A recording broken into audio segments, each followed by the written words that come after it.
కడప జిల్లా మైదుకూరు మండలం ఉచ్చలవరంలో మిద్దె కూలి 5గురు మృతి చెందారు. మరో 2 తీవ్రంగా గాయపడ్డారు. కొన్ని రోజులుగా కురిసిన వర్షాలతో పాటు రాత్రి నుంచి పడుతున్న జల్లులకు నానిపోయిన ఇల్లు ఒక్కసారిగా కుప్పకూలిపోయింది. ఇంట్లో నిద్రిస్తున్న గుర్రప్పతో పాటు ఆయన భార్య పెంచలమ్మ, కుమార్తె హరిత, మనవడు నరసింహులు, మనవరాలు బాబీ ప్రాణాలు కోల్పోయారు. తీవ్రంగా గాయపడిన మరో 2ని 108 వాహనం ద్వారా ప్రొద్దుటూరుకు తరలించారు. విషయం తెలుసుకున్న పోలీసులు, రెవెన్యూ సిబ్బంది ఉచ్చలవరం చేరుకుని పరిస్థితిని సమీక్షించారు. ఈ ఘటన గ్రామంలో పెను విషాదం నింపింది. ఒకే కుటుంబానికి చెందిన 5గురి మృతితో బంధువుల ఆర్తనాదాలు మిన్నంటాయి.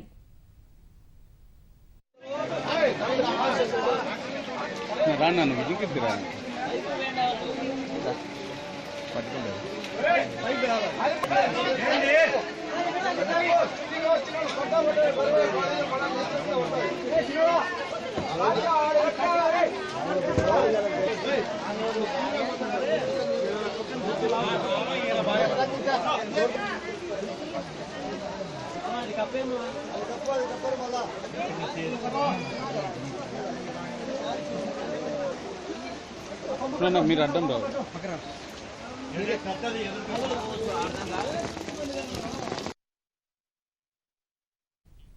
ఈ ఘటనకు సంబంధించిన మరిన్ని వివరాలు మా ప్రతినిధి రవికుమార్ అడిగి తెలుసుకుందాం.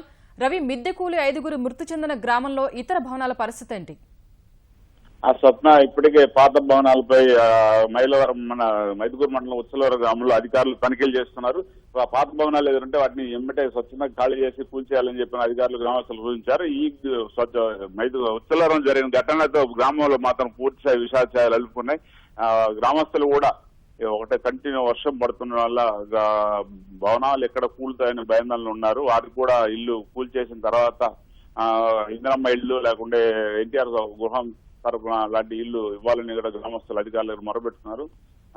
ఇల్లు కూలిన ఘటన తెలుసుకున్న పోలీసులు, రెవెన్యూ సిబ్బంది ఘటనాస్థల శిథిలాలు తొలగించి మృతదేహాలను బయటికి తీశారు. తీవ్రంగా గాయపడ్డ 2 మాత్రం 108 ద్వారా కడప పొద్దుటూరు ప్రభుత్వ ఆసుపత్రి తరలించారు. అక్కడ వారి పరిస్థితి నిలకడగా ఉన్నట్టు వైద్యులు కూడా తెలిపారు. అయితే ఈ ఒకే కుటుంబానికి చెందిన 5గురు చనిపోవడం, మరో 2 తీవ్రంగా గ్రామంలో విషాదాలు ఉన్నాయి. ఇప్పుడిప్పుడే గ్రామానికి రాజకీయ నాయకులు కొంతమంది చేరుకుని ప్రభుత్వానికి విన్నవిస్తున్నారు. బాధిత కుటుంబానికి అండగా ఉంటాం, ప్రభుత్వం అన్ని రకాల సౌకర్యాలు కల్పిస్తా అంటూ బాధిత కుటుంబాలకు హామీ ఇస్తున్నారు. అయితే ఇలాంటి ఘటనలు పునరావృతం కాకుండా ఎలాంటి జాగ్రత్తలు తీసుకుంటున్నారు అక్కడ? ఆ స్వప్న ఇప్పుడే అధికారులు గ్రామంలో మొత్తం పర్యటించి పాత ఇళ్ల పరిస్థితిని అంచనా వేస్తున్నారు. ప్రతి పాత కనిపించిన ఇల్లు ఇప్పుడు వర్షాల సీజన్ కావడంతో ఆ ఇల్లు కూలిపే అవకాశం ఉన్న ఇల్లు అంతా గుర్తిస్తున్నారు. గుర్తించి ఆ ఇంటి మీద కూడా సూచనల సంబంధం ఇల్లు ఖాళీ చేసి పక్క రండి, మీకు కావాల్సి ఉండే ప్రభుత్వం తరఫున ఇల్లు కట్టుకునేందుకు సహాయం చేస్తామని చెప్పనేసి అంటున్నారు. గ్రామస్తులు కూడా ఎందుకు ఈ జరిగిన ఘటన విషాద ఘటనను చూసి చలిస్తున్నారు. దానికి వాళ్ళు కూడా స్వచ్ఛందంగా ఇల్లు ఖాళీ చేసేదానికి ఒప్పుకుంటున్నారు. స్వప్న, ధన్యవాదాలు రవి.